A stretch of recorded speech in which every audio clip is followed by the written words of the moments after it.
So yon, good morning sa ating lahat mga kabakyard. So sa umagang ito tayo maglilinis ng aking mga kulungan ng aking mga alaga. So yan mga lods. So yan, pakakainin ko muna yan mga lods, and then proceed na ako sa paglilinis ng kulungan ng aking mga mother pig. Gawa nga ng yung buong magdamag, madumi na si Milagring. So papakita ko sa inyo mga lods after na malinisan ko yung kulungan kung paano ako nakapaglinis na hindi nabasa mga biik. Importante mga lods na kung tayo maglilinis ay siguraduhin natin na hindi mababasa ang ating mga biik para tayo makaiwas sa anumang problema sa kanila, lalo na sa panahon na maginaw. Yan, yung balat ng ating mga biik ay sensitive, so importante mga lod. Pero sa video ito, sasabihin ko na mahalaga yung crib, kwarto ng ating mga biik. Yan, importante yon. Yung bang nakaseparate. Para sa ganon, kung kinakailangan na tayo maglinis sa ating mga mother, ay hindi mababasa yung ating mga biik. Yun ang mahalaga mga lods. Kasi once na mabasa yan, maginaw, mainginig yan mga lod. Maaring hindi nila kayanin yung lamig. Lalo na dito sa area ko is bukid.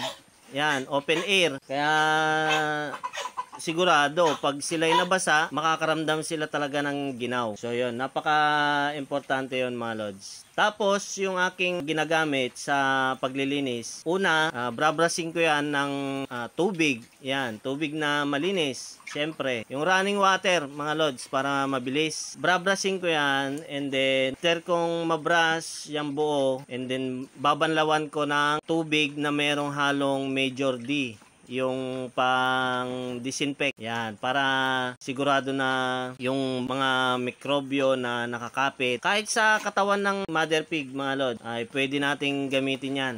Ako ginagamit ko yan, siya yung pinang babanlaw ko pag napaliguan ko halimbawa si mother pig, and then babanlawan ko na yun ang aking ibubuhos sa katawan niya, yung tubig na may halong Major D. So sa kwan ko lang yung mga lods, sa ginagawa ko, sa paraan ko lang. Hindi ko naman sinasabi na gawin nyo or gayahin nyo, kundi pinapakita ko lang at sineshare ko lang yung aking ginagawa dito sa aking maliit na babuyan. Kung meron naman kayong mga maganda naman yung inyong accommodation ng inyong mga alaga, walang problema. Nasa sa inyo mga lods kung ano yung mga diskarte nyo. Basta importante ay ang ating mga big ay nasa ayos at napapangalaga. So yon mga lods, at ito nga, ako'y nililinis ang aking mga kulungan ng aking mga alaga. And then pagkatapos dito ay lilipat ako doon sa kulungan ng aking dalawang biik. So yun ang aking gagawing bulugan.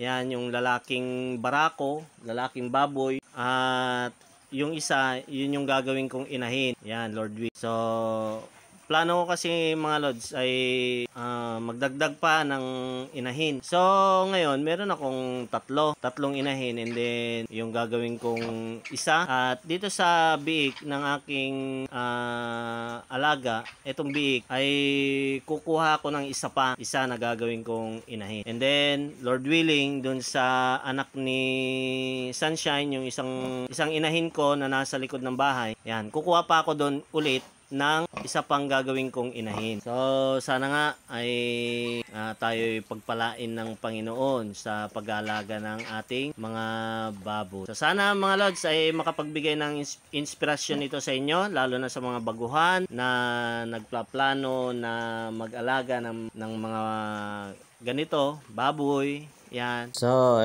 yun mga lods, ito na yung aking sinasabi sa inyo na crib ng mga biik. So, ito yung malaking tulong mga lods kung ikaw ay maglilinis ng kulungan ng iyong inahin. Yan, hindi sila mababasa. Gawa nga na dito sila matutulog, and then malaya ka na hugasan yung kanilang kulungan. Para sa ganun hindi mababasa yung mga biik. Yan. Kasi kung mabasa yan ay maaaring magka-problema. Gawa nga ng hindi pa sila dapat na maligo. Sana ay makapagbigay ng idea ito sa inyo mga lods.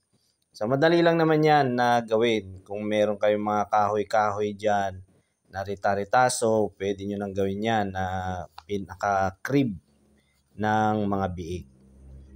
So yan, malaking tulong yan pag maglilinis, lalo na pag papaliguan nitong ating inahin. Yan, kailangan yan mayroong crib ang ating mga. So yan mga lods, maraming salamat sa inyong panonood, at kung nagustuhan mo ang mga ganitong video, paki-like, share, and paki-hit na rin ang notification bell para lagi kayong updated sa aking gagawing mga video. So, yon mga lods, thank you for watching and God bless sa inyong lahat.